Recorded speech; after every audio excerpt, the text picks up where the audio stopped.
Hello, and welcome to the Tifo Football Podcast. I'm Joe Devine, and here with me is Alex Stewart and Seb Stafford-Bloor. Hi, Alex. Hello. Hi, Seb. Hi, Joe. Today we talked about Wolverhampton Wanderers, or Wolves, as many people know them by. The main thing of interest today is an exclusive conversation about the dangerous injuries that fireworks can cause, but that's later on in the episode. Earlier on, we talked about the situation with Jeff Shee, various people leaving their roles, and Jeff Shee sort of maybe temporarily, maybe not, filling some of those footballing roles alongside a committee. So we got Tim Spiers to clear that up for us. Did I introduce Tim already? No. No, did I? That's my bad.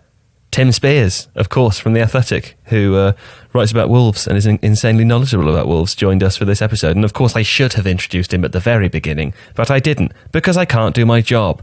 We also talked about the club's academy, how the changing in structure may or may not affect Jorge Mendes. We talked about Adama Traore for a while, Raul Jimenez, how some of those players are fitting into the team together, and whether Tim is afraid that any of them will leave. Are they a repeat of the Everton David Moyes team of 2010? That's the stupidest analogy of all time. Also, we talk about their stadium, potential expansion. We talk about Molineux towards the end, and Seb has a little love affair with the museum at Molineux, don't you, Seb? I do. I actually, when this comes out, I took some pictures of my visit to the museum a few years ago. So maybe we'll push those out on Twitter. Yeah, fantastic. It's like a walking advert. Well, anyway, if you want to read more of Tim's work or listen to the podcast that Tim records as part of the Athletics offering, the Molineux View, very interesting, Alex's favourite podcast. Yes, absolutely. I don't know why I'm making that joke, because it makes it sound like the podcast isn't good. But it is. I just wanted to involve you, Alex. Yes. Anyway, you can get a 90-day free trial. Imagine a 90-day free trial to read all of Tim's work, which, listen, we highly encourage you to do so because, as you will hear from today's episode, Tim knows what he's talking about. You won't find better coverage of Wolverhampton Wanderers anywhere else. So if you visit theathletic.co.uk/Tifo90, that's Tifo and then the numbers 90, you can start your 90-day free trial and enjoy all the wonders of the written word. Anyway, join Alex and Seb and I now in welcoming Tim Spiers.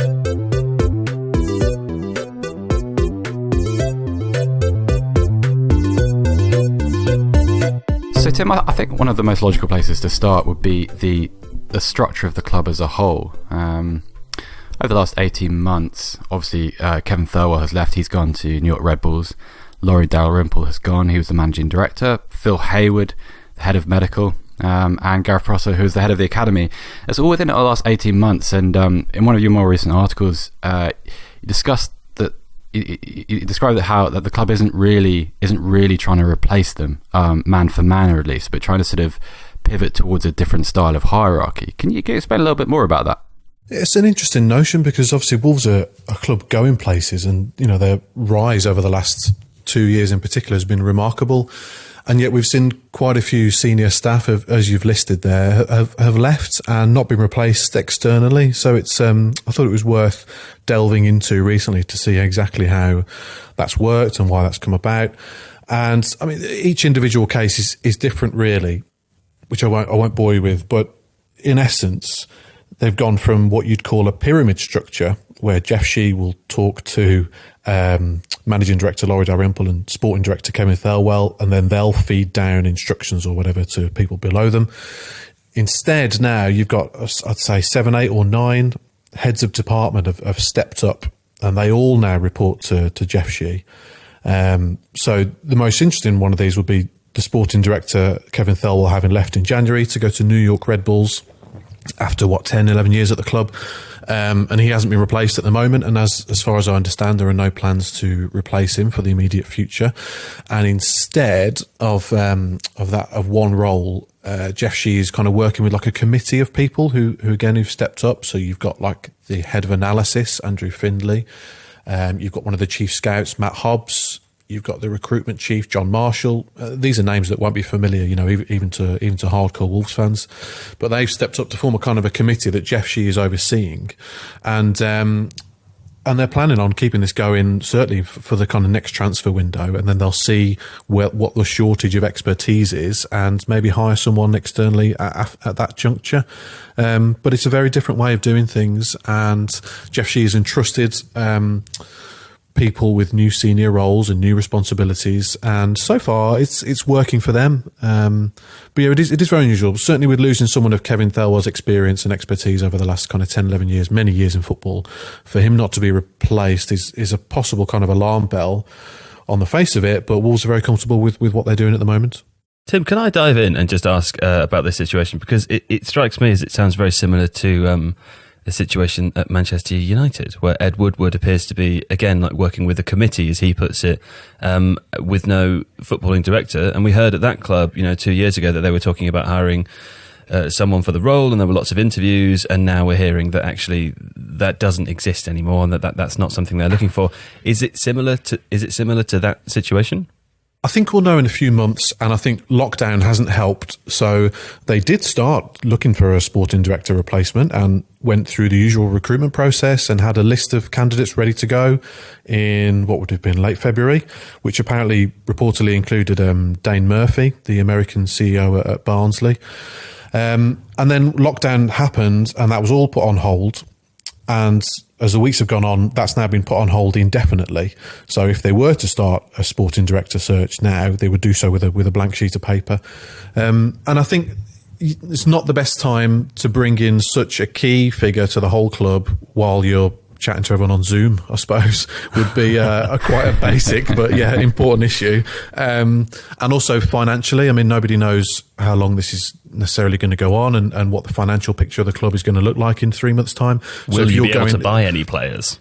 Yes, and that, perhaps that extends as well to, are you going to spend hundreds of thousands of pounds on a new sporting director as well? So I think those two things aligned with perhaps not getting the candidate they would have wanted initially have led them to try a new approach. And obviously, with Wolves, as ever, the caveat would be the fact that Jorge Mendes is also heavily involved in the club. So when it comes to first team recruitment in the transfer window, whenever that happens, he's a key player in that as well. So they feel they're not leaving themselves short, at the moment. Tim, can I just ask about Jeff Shi, just for the sake of people that might not be up to speed with his role? A couple of years ago, I had a conversation with Tom Bohr, who runs the Wolves blog, and he was talking about Jeff Shi's role when Fosun first took over the club, and it was interesting because I had all kinds of sort of negative assumptions about what that would be like from a supporter's perspective, but he described a guy that would drink with fans outside pubs, that would come to away games, and I spoke to a few other people in Wolverhampton, and the impression was entirely positive. I mean, no one had a bad word to say about him. Is that still the case now? Yeah, it's been an interesting few years for Jeff. I mean, I felt he kind of came in as a bit of a figurehead, really, to front up Fosun's takeover. But since in the past kind of few years, he really has kind of taken on an important role. And as a brief aside, during this lockdown period, he's really stepped up and led by example due to his experience of seeing how things have happened in China with coronavirus, and Wolves have been brilliant on that front. Jeff leading from the front, but yeah, he has kind of stepped up. The thing with drinking with away fans, I mean, that was very much a kind of a publicity stunt. He's not even Mike Ashley managed that. So he's not exactly a fan of Banks's Bitter, the local brewery in Wolverhampton, but as much as he might claim to be. So, but what he has done, I mean, it was interesting. He freely admitted when he joined that he knew nothing about football, and that he would surround himself with people who did, and with experts in high tier positions. But he has learned a lot in the last few years, and he's a very methodical, intelligent chap. And he's not your average chairman. He's not your backslapping, schmoozy boardroom chairman. He'll often go and sit outside before a match, 20 minutes, maybe half an hour before kickoff. He dislikes all that boardroom schmoozing. And he's given a lot to Wolves. I mean, he moved initially. He was splitting his time between Shanghai and Wolverhampton, And then, not a very well-trodden path, he decided to leave Shanghai and move full-time to Wolverhampton, and brought his family with him. So, made a sacrifice on that front. And you see him going to all sorts of games now. So he was at Leamington FC for a Birmingham Senior Cup game against Wolves under-23s, just before lockdown. And that same week, he went to Accrington to watch the youth team get thumped by Chelsea 6 or 7-0. So, and he'll often drive himself to these games, and he just wants to go and learn. And I think, like I said, he has learned a lot, and he now feels comfortable to kind of step up in a more senior role. And he strongly dislikes egos. They've got a real strong policy on not hiring people who are going to rock the boat at Molineux. So he does things a little bit differently. And like I said, everybody seems quite comfortable with it, and it works for Wolves. You mentioned Jorge Mendes before. I mean, how has this sort of shift in hierarchy, or even if it's a temporary shift in structure, how has this impacted his role? Do you know?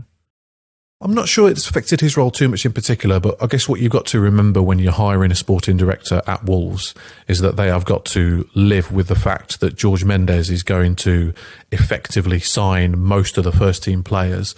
So that's a difficult one. If you want to go out and hire the best sporting director there is, you're probably not going to get somebody to agree to be sidelined when it comes to specific high-end first-team recruitment. I mean, Kevin Thelwell played his part in some big signings, including Adama Traore and Leander Dendoncker. But as we saw in the last January window, I mean, the two senior signings that Wolves made were both Mendes boys, Pedence from Olympiacos and Leo Campana from Ecuador. So I don't think Mendes' role has changed much in particular. He's still a very important part. He's still advising Jeff Shee on a lot of matters. He still goes to quite a few games. You'll see him pop into the dressing room after matches, when he's there. Very unusual sight. But like I said, when they're hiring Thelwell's replacement, if and when they do that, then the Mendes factor's got to be taken into account. I mean, it's really interesting that even just that dynamic there. Like you say, how are you supposed to have a sporting director if you know that you have an agent that works with the club and most of the first team players are going to come through their roster? Presumably that means, if you think about the way that a normal sporting director would work, that presumably just massively narrows the range of players that you might be able to be even worth scouting. How does that work ever? Absolutely, and in Kevin Thelwell, they had someone who was I guess prepared to put up with that, and although it's still a very important role in terms of signing under 23 players and scouring the domestic market and improving the academy, but yes, when it comes to actual first team players, the way I understand how it worked was Kevin Thelwell and his recruitment team would put suggestions forward for players who might improve the first team.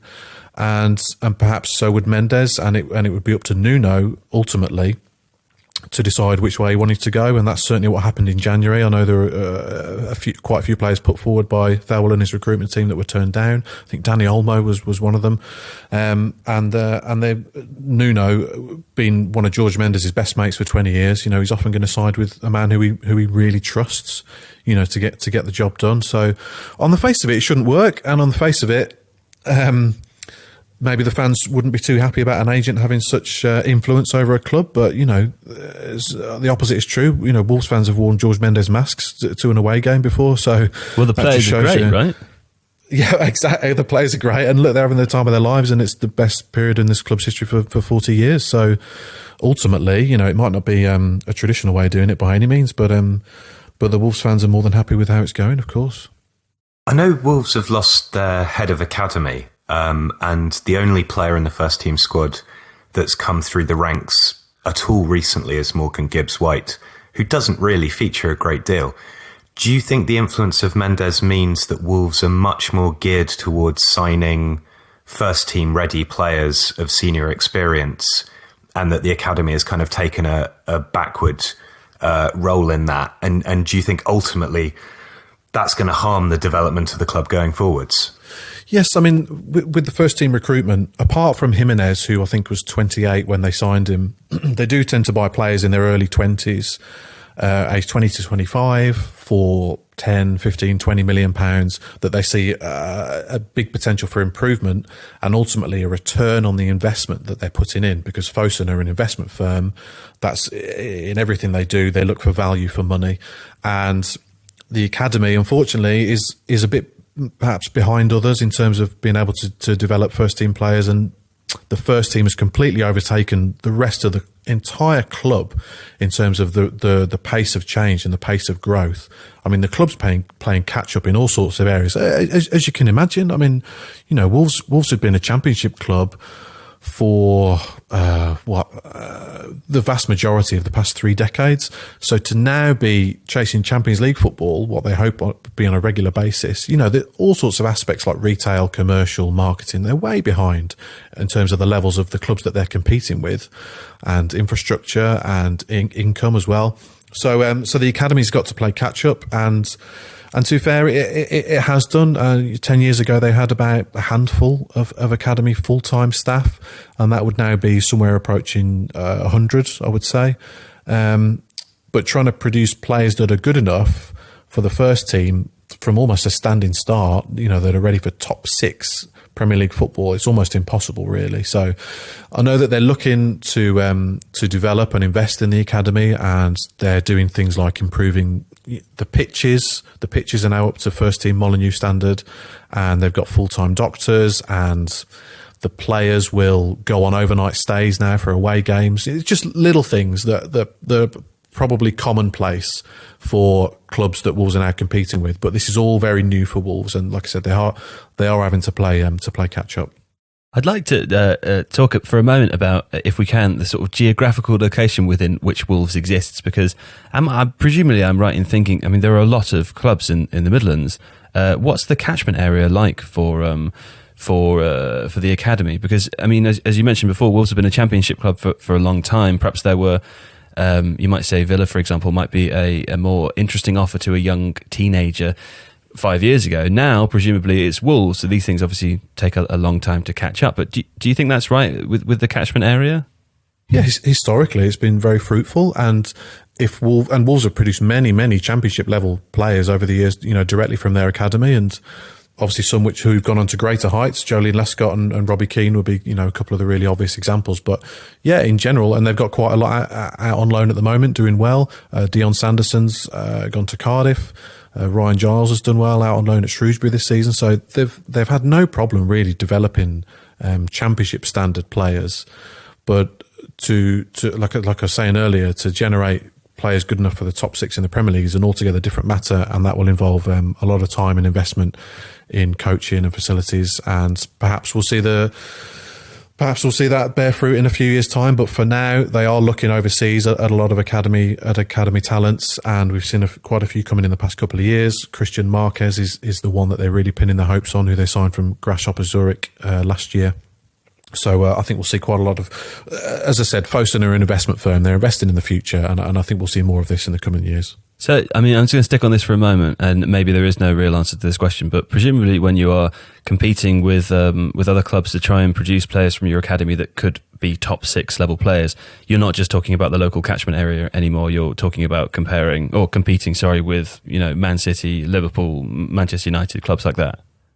Yeah, absolutely, and they are realistic in the fact that they're probably not going to produce that many players for the first team, and they are sort of going down the Chelsea kind of model in terms of bringing players in that they know will probably never play for Wolves and loaning them out, trying to increase their value.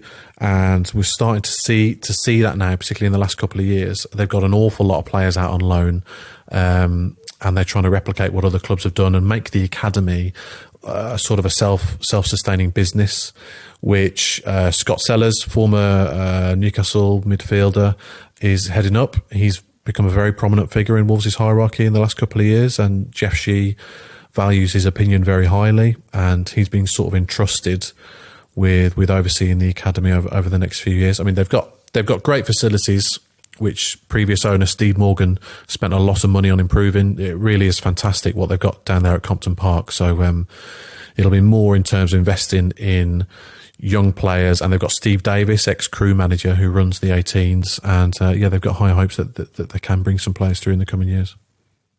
Tim, I wanted to flag up. I was listening to you on my government sanctioned exercise this morning. I was listening to your interview with Shea Olifinjana. And firstly, what an unusually impressive person he is. I mean, if anyone hasn't heard that, go and listen to it. He sounds like the most qualified footballer in the history of the game. I mean, he's got what are his degrees in?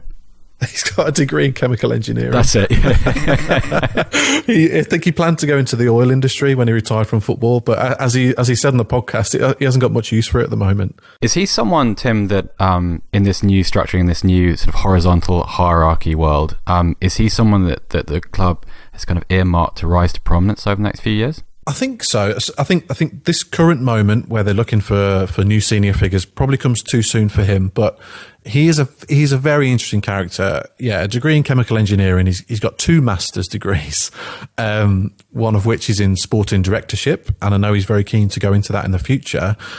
And he sees this kind of loan manager's role he's got at the moment. I mean, he's loan manager sounds like he's working in the banking industry, but he's in fact traveling to Slovakia and Ireland to keep an eye on Wolves' loan players.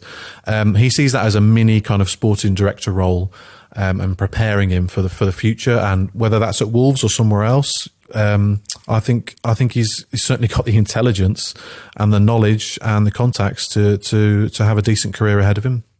Yeah, actually, even if people aren't interested in Wolves specifically, I'd urge them to listen, because you learn an awful lot about what a loan manager actually does. That quote about it being sort of a mini sporting directorship is really pertinent, because he talks about how individual players need different types of attention when they're out on a loan, and some just want to be left alone to get on with it because they're adults. Others require that feedback every 3 or 4 days. It's so interesting. So yeah, obviously he's got 25, 30 players out on loan all over the country, all over Europe. They've all got differing levels of experience or needs as well, really. Personally, do they need a father figure? Do they need to be left alone to get on with it? Ryan Bennett, who's 29 at Leicester, might not need too much looking after. So yeah, I think he's learned an awful lot from doing that role, and it's an interesting area to look into, because yeah, you've got 2 teams worth of players there out on loan that all need looking after in one way or another. I would love to talk about Adama Traore now, because core blimey, what a player. Alex, I don't think we've ever really spoken about Traore that much before. Would you give me your sort of Tifo goggle-eyed view of Adama Traore? Well, what's a Tifo goggle-eyed view? I don't know. It's just where I say something that's meaningless, and then you start talking. Do you know the bit where you start talking? It's that. Oh, okay, yeah. Yes, so Adama Traore is... Yes, and typically Alex's internet cut out there, so we don't get to hear his view. Just kidding, he comes back later. In the meantime, though, here's Seb asking Tim directly about Adama Traore. I suppose it's a difficult one, Tim, because obviously the bulk of his improvement has come at Wolves. But I read some really interesting interview with Tony Pulis, where he talked about the player that he found when Adama Traore was at Middlesbrough. He talked about how coaches, in the early parts of his career, he thought he was thick or something, or unable to take instruction, and that he was really a player that needed nurturing and needed careful attention rather than sort of shouting at. And I just wonder where kind of the Pulis effect ends and the Nuno effect starts, because obviously I think maybe the first game which I really noticed his improvement was, I was reporting on the Spurs game at Molineux earlier in the season, and he absolutely tore Jan Vertonghen apart in a way that I know Vertonghen isn't really a full-time fullback, but even so it was really quite startling. So when did you first notice that instead of being the kind of the cliched quick winger who could beat players but then fail to produce a final ball, when did he start to become as influential as he currently is now? He's had such an interesting career path, and in answer to your question, well, he actually started this season at wing-back, which perhaps went unnoticed at the time, but Wolves were playing in Belfast and Armenia back in July for Europa League qualifiers, and Matt Doherty was injured, so he started at wing-back, and there was a lot of suggestions last summer that Traore could be on the way out. I mean, Wolves had 3 forwards and one was going to stay, and it's him that stayed ahead of Ivan Cavallero and Helder Costa, who went on loan to Fulham and Leeds, respectively. And Nuno's obviously seen something in Traore, this unique talent, as he calls him, and they spent a lot of time together in the summer, one-on-one.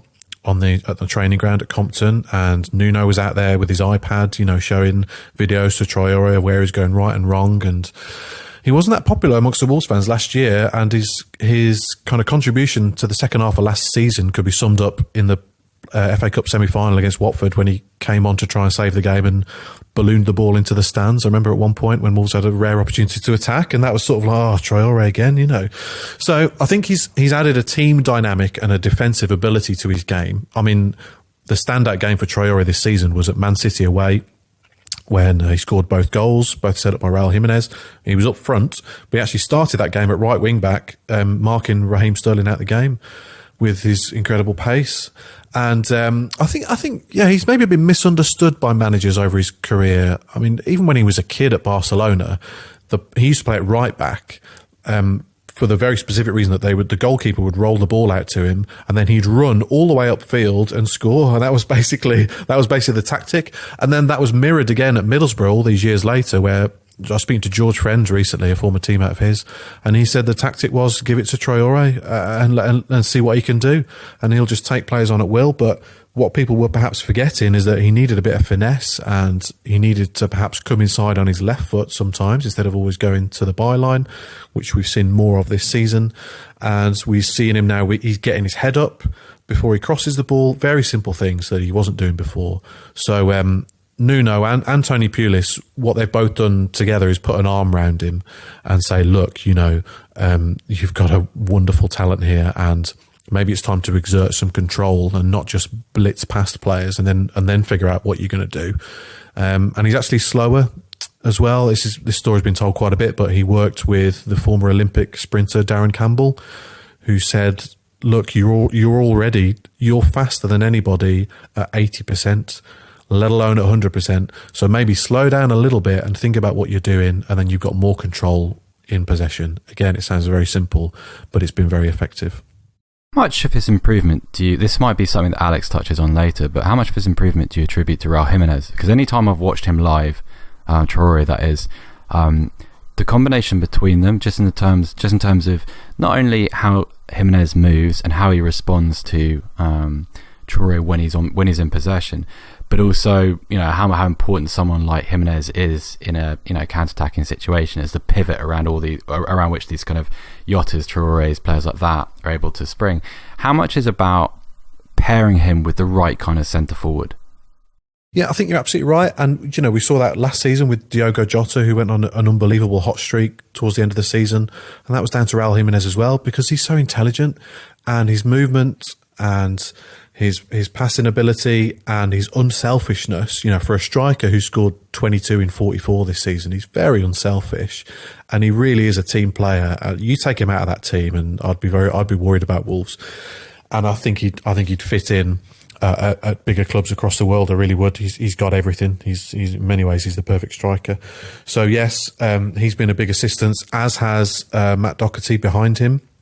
So Wolves basically changed formation from 3-5-2 to 3-4-3 this season to accommodate Traoré and Doherty in the same team, because they started the season dovetailing as wing backs, and Traoré was briefly tried up front. And I think Nuno realised that Wolves' right flank could be their major strength. And let's get Doherty in the team behind him to relieve Traoré of many defensive responsibilities and let him fly up front. And Doherty spent the first few weeks of this new partnership trying fruitlessly to overlap Traoré and trying to get little combination plays going down, which he liked to do last season with Ivan Cavallero, and soon realised there's no point. Imagine being told that's what you had to do before a game started. This is your role within this game, is to outpace Adama Traoré. Yeah. So I mean, Matt Doherty, 8 goals and 8 assists last season. A terrific attacking talent, but he's sort of sacrificed that a bit this season to let Traoré fly, and it's worked very well. Alex, the internet gods cut us off before, but you're back now. And I suppose off the back of what Tim's been saying about Traoré, I just wanted to know your opinion on him as a player, and particularly how he fits into the Wolves team, because he's pretty incredible, isn't he? He's quite unique. Yes, he is unique. I think Tim's made a really interesting point that probably doesn't get picked up on enough otherwise, which is that Traoré by adding this defensive aspect to his game and playing as a wing back, but also still dropping very deep sometimes when he's playing in a right wing position, is he gives Wolves maybe the one thing that they lacked, which is the ability to break a press from deep. So Wolves are very good at passing the ball. Moutinho particularly is very good at these kind of slide passes. But effectively, that would be playing the ball forward to Jimenez, who I agree, Tim, is a superbly intelligent player and selfless in his running. But beyond that, it's quite difficult. Traoré can pick the ball up almost on the edge of his penalty area and then carry it past one or two lines of the opposition press, which immediately gives Wolves the opportunity to push up, get their defensive line higher up the pitch, and transition effectively into a counter-attacking thing. And he's kind of added almost like a Moussa Dembele effect, but from this kind of right wing-back position, which is an aspect of his game that probably doesn't get commented on enough. In terms of Traoré, I mean, yes, I agree with everything that's been said. He's slowed down. His decision making has improved. He's been unafraid to come centrally, which obviously allows him the opportunity to run at defenders or to run at the channel between defenders. He's added some shooting, but I think it's really the way that unit has started to work together, and it's noticeable. For example, with Jimenez's, the goals against Liverpool and Southampton spring to mind, that Jimenez is involved in that goal from a very deep build-up position. He drops off, he collects the ball, he plays it out wide, and then there's this kind of gut-bursting run to get into the middle. And these guys have, despite the fact that this formation change from a 3-5-2 to a 3-4-3 has occurred, they have very, very seamlessly adapted to that. And it's a thing that maximizes all of their strengths. And it's allowed Traoré not to just be a sort of head down, try and be as fast as I can player, because he's working alongside other players that are so intelligent that has elevated his game as well. Do you know, we were speaking about Raul Jimenez as well, just after you got cut off, Alex. What do you think of him as a player? Very, very smart, very, very capable. I mean, he's the sort of player who I think, I hate the phrase underrated, or the expression, because if you're playing in the Premier League, clearly you're rated, right? But Jimenez is not often in conversations about the top level, the top bracket of strikers in the Premier League, and he absolutely should be, in my opinion. If you watch his movement, his ability to be at once a kind of almost Roberto Firmino dropping off striker, linking play, collecting the ball, holding it up, knowing how to press and when to press, but also being the focal point for an attack. So he's effectively involved in two phases each time Wolves attack. And that requires both great tactical intelligence, but also a huge amount of effort. And his goal return and his assist return is very impressive this season. I think he's got 6 assists to go with his 13 goals in the league, and that's really good for a single striker. Love that Alex is dropping in a Firmino there for our long-term listeners. Just can't stop, can you? You just can't stop. Again, haven't I? I don't know what your problem is.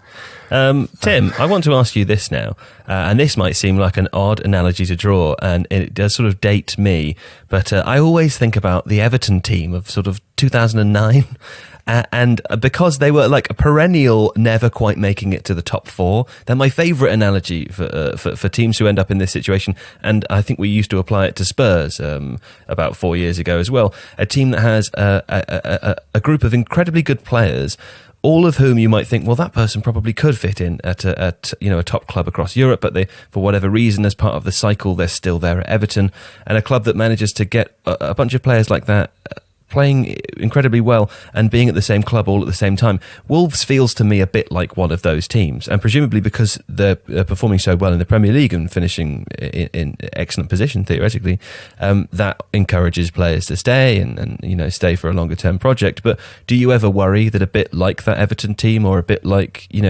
what inevitably happens to these perennial outsider teams, that they'll just get picked off at some point, and when 1 or 2 exceptional players leave, other players do too? I worry what happens when the momentum slows. I mean, this has been a phenomenal 2-year rise, meteoric, if you will. And if Wolves don't qualify for the Champions League this season, will some of these players look elsewhere? But I don't recall the average age of that fairly good Everton team that you bring up. But Wolves are probably a little bit younger, I would have thought. Yeah, I think they were, yeah. Yeah, Neves and Jota. Jota's one that doesn't really get talked about enough, but he could go wherever he wants in the game, and he's sort of 22, 23. Neves similar age. Traore is 24, I think. The average age is still pretty young. Even Johnny Castro-Otto at left wing back's only sort of 25, though he looks much older. So I think if Nuno's there, then these key players will stay there, and they buy into this project, as they all call it, as Nuno's called it from day one. He's here for the project, and they seem to enjoy it. Believe it or not, I'm going to shock you here, but they seem to enjoy living in Wolverhampton, and they've all brought their families over here, and they're all enjoying being part of this special journey. But yes, you do wonder when there is that one sort of average season, or a season where they don't surpass expectations as to who decides to move on. And Nuno's future is obviously key to all that, and he brings it all together. Do you think he's going to interest other clubs? I think he will, but I don't think he would leave unless it was for a top club. Sort of knowing him as I do, I think he'd want to be courted by a top club. And there were rumours that Arsenal were in for him last summer or autumn when they bought in Arteta. But from what I understand, Nuno was on a long list of sort of 10 to 12, and that didn't interest him at all. Whereas if Arsenal had come to him and said, look, you're our man, we want you, then that might have appealed to him a bit more. But I think he's at the stage of his career now where he'd only leave Wolves for what you'd call a top club, a Man City or Real Madrid or something like that. Oh, I do love a little bit of insight into the mind of a manager. Hey, listen, you've mentioned Fosun a couple of times now, and you've mentioned them as it relates to their aim in terms of their sort of business practice and dealings. What is their aim? I mean, I'm aware that Wolves supporters will hopefully be listening to this episode, but so will supporters of other clubs. So just if we can give them a little bit of context here, what is Fosun's aim? Well, good question. I mean, I think initially they scoured Europe looking for a football club, their first football club to invest in. I mean, they're a huge multi-billion pound company, a conglomerate as they call it, with I think 5 very rich investors sort of got together in like 1990 and formed this company that invest in many others across the world. Thomas Cook would be one of the ones that they have done in recent years. And they branched out, looked for a football club. Wolves were the one that they saw the quickest growth in. So they bought Wolves, believe it or not, for 30 million from Steve Morgan. And according to recent estimates, it's now worth 400 million. Wow. And how did they identify that was the quickest growth, Tim? I'm fascinated by what I mean, I'm not sure if you have information, but what were their insights there? Well, they looked at A, history, B, infrastructure. So Wolves is, as I've said before, Steve Morgan invested very heavily in the training ground, so that was there. Potential growth. Wolves were a fairly decent championship team at the time that perhaps wouldn't need too many signings to take them to the next level.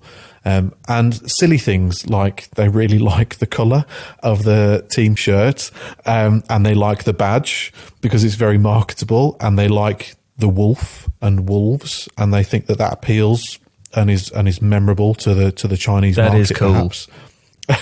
It's bizarre, isn't it? Wolves are cool.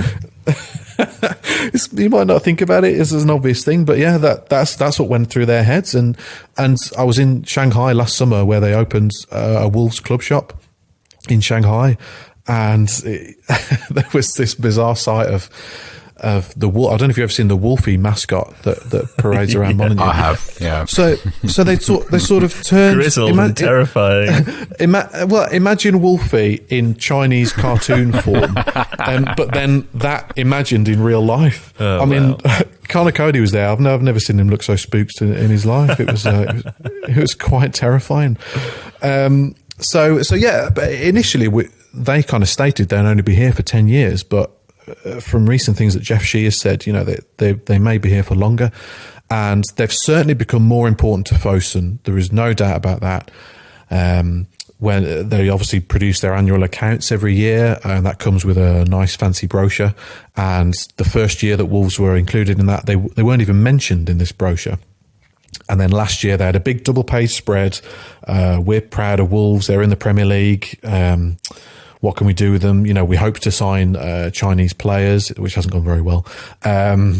and a Wolves fashion brand in China and all this stuff. And Guo Guangchang, who's the big boss man back in China, he's launched a Twitter account recently, and in his profile he says he's a Wolves fan and all this stuff. So they are taking it very seriously, and they see huge growth in the club and what they can do and expand the brand. And they've barely put their toe in the water in China, where as you obviously Liverpool and Manchester United and others are far ahead of them in the pecking order when it comes to selling shirts and whatnot. But little by little, they're making an impact over there, and that they truly believe that Wolves can be one of the biggest clubs in the world. Tim, before we move on, I just want to give a plug to the museum at Molineux, which is pretty much my favourite place in the entire league. It's amazing. It's got if anyone finds themselves at a loose end with a couple of hours to kill in Wolverhampton, then go in there. I think it costs about £8, and they've got some amazing things, like got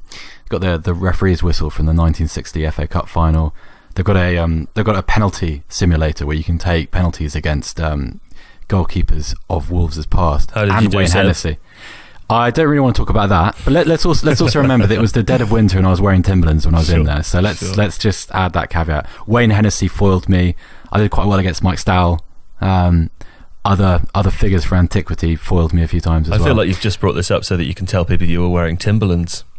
Yeah, it's kind of the crappiest humble brag going, isn't it? It wasn't. Okay. Tim, obviously we're living in a strange coronavirus world at the moment. But the topic of Molineux's expansion or redevelopment remains pertinent, but also changing. What is the latest that I'm aware of is that they're going to replace the Steve Bull stand with some kind of temporary structure. Is that right, or adapt it in some way? This is a very changeable subject, but what they plan to do this summer for the here and now is to install a temporary corner stand of about 500 seats in between the Steve Bull stand and the rowdy South Bank, which is on the right as people look from the TV point of view. So yeah, as of 1 year ago, in fact perhaps a year ago to the day, they made a very public showing of what Molineux may look like in the future. They unveiled these images at the end of season awards last season of a sparkling, gleaming 50,000 seater computer generated stadium. It looks amazing. It really does. It does. It's mouthwatering, and that was the plan. But they've sort of rode back on that in the last year.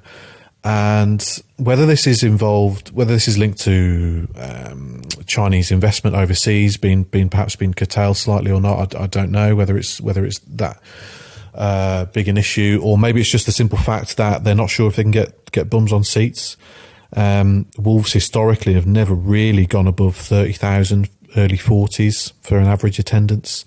So if you're looking to build a 50,000 seater stadium, obviously you want that filled every week. Yeah, exactly. So I think they've been a little bit cautious is the word, and they're investing in the team first and foremost. Mistakes have been made there in the past where Steve Morgan spent a lot of money on the stand where the museum is situated, and prioritise that over spending money on the team, and then Wolves were relegated twice and it was the apocalypse. So yeah, they're focusing on the team for the here and now, and the stadium will hopefully follow. But the Steve Bull stand that you mentioned has been around since 1979, believe it or not, when Andy Gray was still up front, and it hasn't been updated since then. So that needs doing at some point. But they don't want to spend an awful lot of money on a new stadium, and then A, the team's performance suffers for it, or B, they don't see a return on that huge investment for what could be a couple of decades, because Wolverhampton is, not a city on the up, really. And if you're going to bring in restaurants and hotels and casinos, you need people to go to them. And Wolverhampton's very much in Birmingham's shadow on that front. So it's not as simple as just adding a load of extra seats to a stadium, but they are looking into what they can do. Can you clear something up for me? The last time I was there, you remember the firework display which used to happen at night kickoffs before? Yes, yeah. So the last time I was there, I can't remember who it was against, but it didn't happen. And I turned to the guy next to me in the press box and said, "Oh, why not?" And he was a local reporter, and he just said matter of factly, "Oh yeah, no, someone got hit by a firework, so stop doing it." Is that? I feel like there should be more to that story. This has happened twice at Molineux in the last 20 years. I think in 2003, a firework directly flew into a woman's face. My God. In the Billy Wright sandwich. Very, very serious. And she was, it was a big news story at the time. This one was less serious in terms of firework injuries. The firework hit the ceiling of the stand and rebounded back into the seats. I mean, I'm laughing, but unfortunately, I think there were no injuries this time. So for the second time in a couple of decades, Wolves put a halt to their fireworks displays, which to their Chinese owners was a big disappointment, as you can imagine. So yeah, as far as I know, they can't get council permission to hold a firework display before every game, which is a shame. I know we've gone in depth enough now that we're talking about the It was just the matter-of-fact way the guy said it, Joe. It was it's great, yeah. One of those risks of injury, which is just so typical of football. Being hit by a firework. My favourite bit of the podcast so far, particularly because you described such a horrifying situation, Tim, in quite a funny collection of words directly into her face. It's one of those. You're not supposed to make me laugh when it's something as horrible as that. Hey, what are your expectations for next season? That's the last question. Oh, blimey. Well, we'll see where they are in Europe first. I mean, they're still chasing the Champions League on two fronts, which is crazy to say, but they really think they can win the Europa League. They really, really do. Yeah, why not? And judging on who they've played so far, I mean, yeah, they've got a great chance. If and as and when that hopefully resumes. So I would say it sort of depends on the fortunes of other clubs in a way. I mean, if Arsenal and Spurs and Man United get it together, then it makes Wolves' task much more difficult. But as it stands, they're a young, developing team. They've got a lot of money to spend, and I think they can be top 5, 6 for the next sort of 2 or 3 seasons. Oh, fantastic! All right, well, listen, Tim, thanks so much for coming. Will you come back part way through next season, and we can sort of update to where we are at that point? With the fireworks situation, yes, of course. That's all I'm interested in. Yes, of course. Seb and Alex, thank you very much. And we will be back later in this week with something else, and next week with something else, and then there's always more stuff, isn't there? Au revoir.